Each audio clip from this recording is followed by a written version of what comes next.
प्यारे बच्चों, सुप्रभात।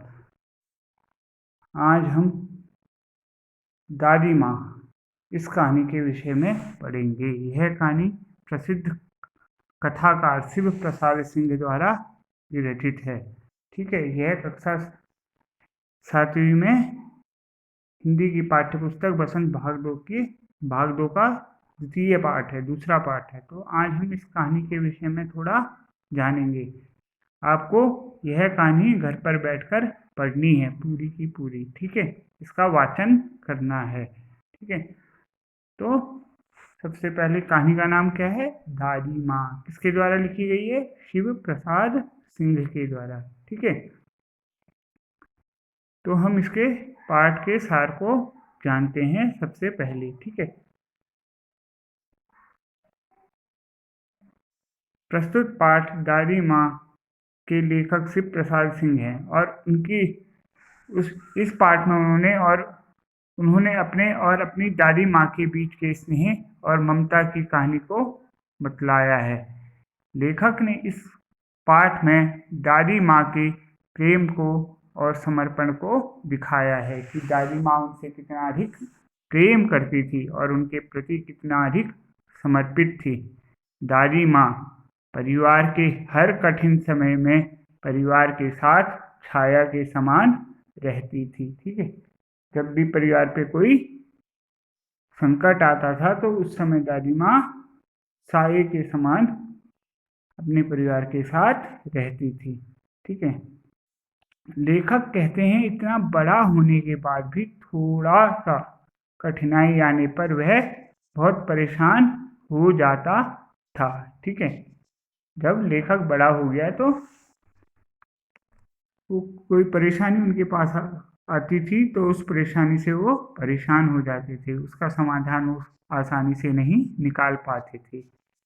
लेखक के मित्र इस बात पर लेखक को कमजोर कहकर चिढ़ाते भी थे।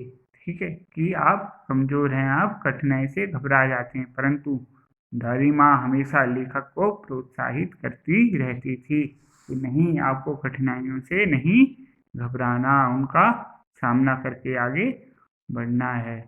ठीक है, बरसात के दिनों में गांव के चारों ओर पानी ही पानी भरा रहता था और 1-2 दिन के बाद वह पानी कीचड़ सहित सूख जाता था। परंतु सड़क के दोनों ओर बने बड़े बड़े गड्ढों में भरे झाग से युक्त पानी में गांव के लड़कों के साथ कूदना लेखक को सब खुशियों से बड़ा लगता था। ठीक है, आज वो इतना बड़ा हो गया फिर भी इसको वो दिन याद आते हैं जब वो बरसात के दिनों में गड्ढों में भरे झाग से युक्त पानी में खेला करते थे। ठीक है, एक बार लेखक ने ऐसा ही किया और वह बीमार पड़ गया। इस बीमारी के समय दादी माँ ने लेखक की बहुत सहायता की। ठीक है, अनेक प्रकार की दवाएं दी उनको, उनके सिर पर पट्टी की और दादी माँ की मेहनत के कारण लेखक ठीक हो पाया। गांव के सभी लोग दादी माँ के पास दवा लेने आया करते थे। दादी माँ 50 से अधिक दवाओं के बारे में जानकारी रखती थी। ठीक है, ये पाठ का सार है। अब हम पाठ को पढ़ेंगे। कितना आधा ही है, ये पूरा सार नहीं है, आधा हम कल पढ़ेंगे। तो अब हम पाठ पढ़ना शुरू करते हैं जहाँ तक हमने सार पढ़ा है। ठीक है, तो कमजोरी ही है अपनी, पर सच तो यह है कि जरा सी कठिनाई पड़ते ग्रीष्म गर्मी बरसात और बसंत देखने के बाद भी मेरा मन सधा नहीं तो प्रायः अनमना सा हो जाता है। ठीक है, माने बारिश को देख के मैं थोड़ा बेचैन सा हो जाता हूँ। मेरे शुभ चिंतक माने शुभ चिंतक किसको बोलते हैं? जो हमारा हित चाहते हैं, जो हमारे लिए अच्छा चाहते हैं। ठीक है, मेरे शुभ चिंतक मित्र मुँह पर मुझे प्रसन्न करने के लिए आने वाली छुट्टियों की सूचना देते हैं कि अब छुट्टियां आने वाली हैं, इसलिए घबराओ मत। ठीक है, और पीठ पीछे मुझे कमजोर और जरा सी प्रतिकूलता से घबराने वाला कहकर मेरा मजाक उड़ाते हैं। मेरे सामने तो मेरे लिए अच्छा बोलते हैं कि इस बरसात से मत घबराओ, अब छुट्टियां आने वाली हैं, उन छुट्टियों के आनंद की अनुभूति करो। लेकिन पीठ पीछे वो मुझे कमज़ोर कहते हैं और प्रतिकूलता माने मैं घबराहट से घबरा जाता हूँ। इस प्रतिकूलता के प्रति मेरा मजाक भी उड़ाते हैं। मैं सोचता हूँ, अच्छा, अब कभी उन बातों को ना सोचूंगा कि वो मेरा मजाक उड़ाते हैं, इस बात को मैं सोचूंगा नहीं। ठीक है, जाने दो, सोचने से होता ही क्या है।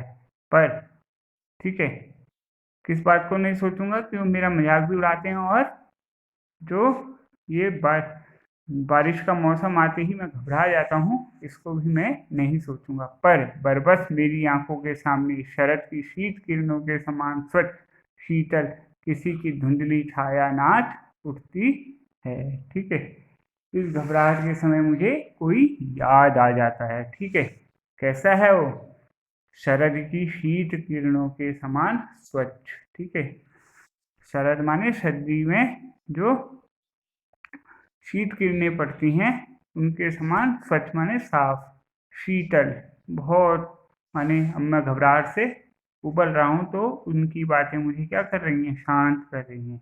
शीतल किसी की धुंधली छाया नाच उठती है मेरे सामने। मुझे लगता है जैसे कुआर के दिन आ गए हैं। ठीक है, कुआर माने गर्मी और बरसात। ठीक है, मेरे गांव के चारों ओर पानी ही पानी लोरे ले रहा है। ठीक है, बारिश में क्या पड़ता है, चारों तरफ पानी। ठीक है, गांव किससे भर गया है, पानी से। किसके, बारिश की। दूर के सिवान से बहकर आए वे मोथा और साही साई की अधगली घासें, ये किसके प्रकार हैं, घासों के, मोथा और साई। ठीक है, घेवर और वन प्याज की जड़ें। ठीक है, ये कोई फसल है। तथा नाना प्रकार की बरसाती घासों के बीच सूरज की गर्मी में खौलते हुए पानी में सड़क सड़कर एक विचित्र गंध छेड़ रहे हैं। मैंने कहा आपको बारिश का मौसम भी है और गर्मी भी पड़ रही है, तो जब बारिश रुक गई और वो पानी इकट्ठा हुआ है, उस पर सूरज का ताप पड़ता है तो वो बदबू देता है। रास्ते में कीचड़ सूख गया है और गांव के लड़के किनारों पर झाग भरे जलाशयों में धमाके से कूद रहे हैं। ठीक है, रास्तों में कीचड़ सूख गया है और अब गर्मी हो रही है क्योंकि बारिश के बाद एकदम धूप पड़ गई है, और गांव के लड़के किनारों पर झाग भरे जलाशयों में धमाके से कूद रहे हैं, मस्ती कर रहे हैं। अपने अपने मौसम की अपनी अपनी बातें होती हैं। ठीक है, गर्मी का अपना आनंद होता है, बरसात का अपना, और सर्दी का अपना आनंद होता है। हर मौसम की अपनी अपनी अलग अलग बातें होती हैं। आषाढ़, आषाढ़ माने मई जून। आषाढ़ में आम और जामुन ना मिले चिंता नहीं। ठीक है, आम और जामुन कब पकते हैं, गर्मियों में। अगहन में चूड़ा और गुड़ ना मिले। ठीक है, सर्दियों में। दुख नहीं, चैत के दिनों में लाई के साथ गुड़ की पट्टी ना मिले। चैत माने मार्च, अप्रैल, फरवरी, मार्च। अफसोस नहीं, पर क्वार के दिनों में। ठीक है, अगर ये चीज़ें नहीं मिले तो भी कोई अफसोस नहीं, लेकिन क्वार माने बरसात के दिनों में, बरसात और गर्मी जब एक साथ पड़ती हैं उन दिनों में इस गंधपूर्ण झाग भरे जल में कूदना ना हो तो बड़ा बुरा मालूम होता है। ये लेखक को याद आ रही है क्योंकि वो बचपन में ऐसा ही किया करते थे।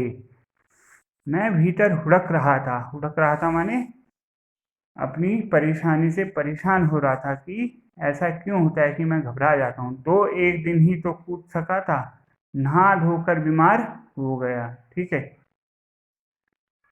ये अब बचपन की याद कर रहा है कि मैं भीतर हुड़क रहा था, अंदर बैठा हुआ था बचपन में। तो एक दिन ही तो कूद सका था, नहा धोकर बीमार हो गया। ठीक है, बारिश के पानी में कूदा, उसके बाद नहाया और बीमार पड़ गया। हल्की बीमारी न जाने क्यों मुझे अच्छी लगती है। ठीक है, माने हल्का हल्का बीमार होना मुझे पसंद है, ऐसा लेखक कह रहा है। थोड़ा थोड़ा ज्वर हो, ज्वर माने बुखार, सर में साधारण दर्द। ठीक है, भयंकर नहीं, सामान्य सा दर्द हो, और खाने के लिए दिन भर नींबू और साबू, साबू माने साबूदाना। लेकिन इस बार ऐसी चीज नहीं थी। ठीक है, ये बचपन की याद कर रहा हो। इस बार ऐसी चीज नहीं थी, ज्वर जो चढ़ा तो चढ़ता ही गया। ठीक है, जो मुझे बुखार चढ़ा तो इस बार इतना भयंकर चढ़ा कि उतरा नहीं आसानी से। रजाई पर रजाई और उतरा रात 12 बजे के बाद। ठीक है, दिन भर चढ़ा रहा और कब उतरा? रात 12 बजे के बाद।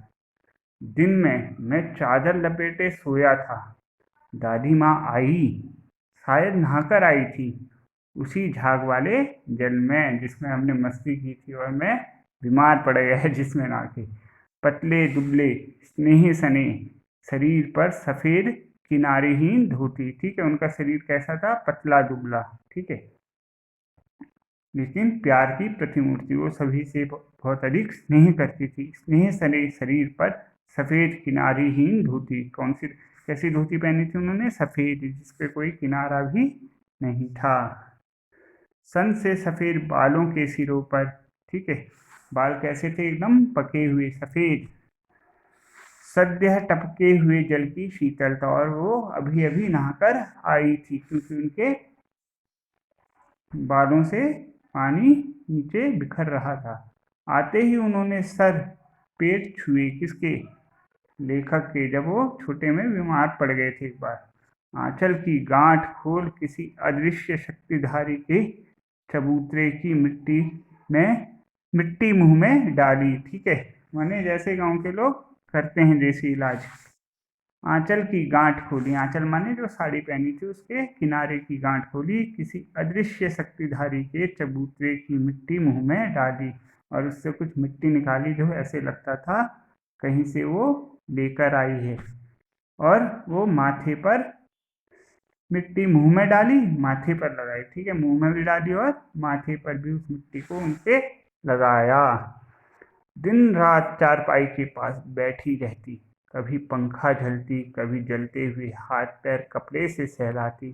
ठीक है, दिन रात चारपाई के पास बैठी रहती, जहाँ पर लेखक लेटा हुआ था जिस चारपाई में, वहाँ पर क्या करती? कभी पंखा झलती, अगर गर्मी होती तो हाथ वाला पंखा चलाती, कभी जलते हुए हाथ पैर कपड़े से सहलाती। ठीक है, अगर पैर, लेखक के हाथ पैर ज़्यादा गर्म हो गए तो उसको ठंडे पानी के कपड़े से ठंडा करती। सर पर दालचीनी का लेप करती। ये सब क्या है? देसी इलाज हैं।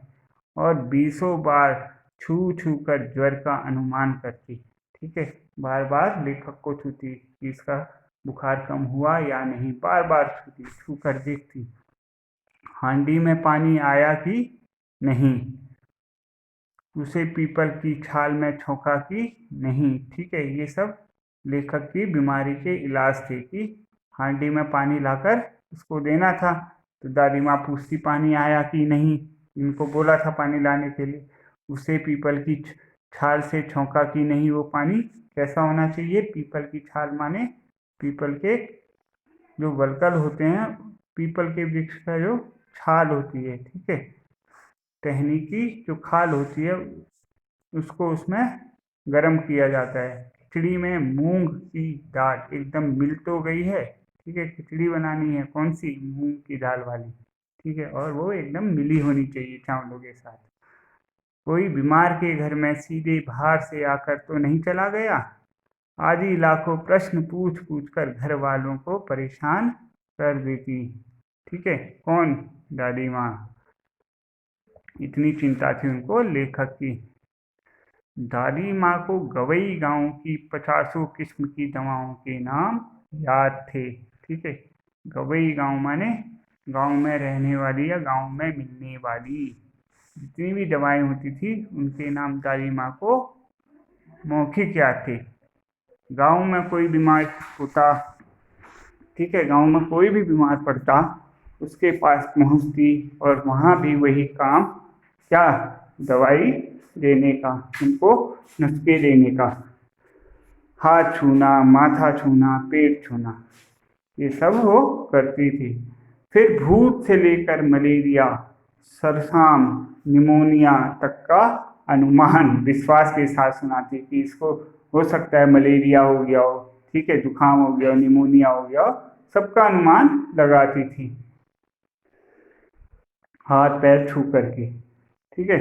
महामारी और विषुचिका के दिनों में रोज सवेरे उठकर स्नान के बाद, ठीक है, ये बीमारियां हैं, ये बीमारियां किसी विशेष मौसम में होती हैं, तो उन दिनों में रोज सवेरे उठकर स्नान माने नहाने के बाद लवंग माने लौंग और गुड़ मिश्रित जलधार पानी की धार से गूगल और धूप, ठीक है, ये सब लेना है। किसको? जो निमोनिया, जो महामारी और विषुचिका से ग्रसित है, पीड़ित है उसको, ठीक है। ये किसके नुस्खे थे? दादी माँ के।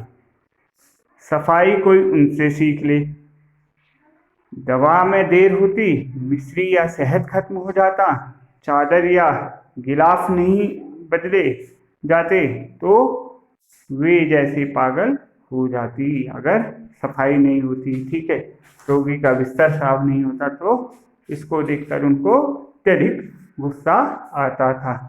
बुखार तो मुझे अब भी आता है, नौकर पानी दे जाता है। अब लेखक अपने वर्तमान के बारे में बता रही है। अभी वो याद कर रहा था बचपन को, लेकिन अब अपने वर्तमान पर आ गया है कि बुखार तो मुझे अब भी आता है, बचपन में भी आया था और अब भी बुखार आता है, कोई अंतर नहीं है। नौकर पानी दे जाता है, ठीक है। मिस महाराज अपने मन से पकाकर खिचड़ी या साबू, ठीक है, नौकर पानी भी दे देता है और जो खाना बनाने वाला है वो खाना भी बना जाता है और वही खाना बनाता है, खिचड़ी या साबू। डॉक्टर साहब आकर नाड़ी देख जाते हैं। डॉक्टर साहब क्या देखते हैं? नाड़ी देखते हैं मेरी, और कुनैन मिक्सचर की शीशी की तिताई के डर से बुखार भाग भी जाता है उनकी दवाई को देखकर, डॉक्टर की दवाई को देखकर। पर न जाने क्यों ऐसे बुखार को बुलाने का जी अब नहीं होता। पहले बुखार में बताया था ऊपर कि मुझे मज़ा आता था, ठीक है, मैं खूब मज़े लेकर, मेरे को अच्छा लगता था वो बुखार, लेकिन अब बुखार में मुझे मज़ा नहीं आता। इस प्रकार हमने यह कहानी पढ़ी। इस कहानी का शेष भाग हम कल पढ़ेंगे। अब यह कहानी आपको अपनी पुस्तक से पढ़नी है पूरी की पूरी, ठीक है। धन्यवाद।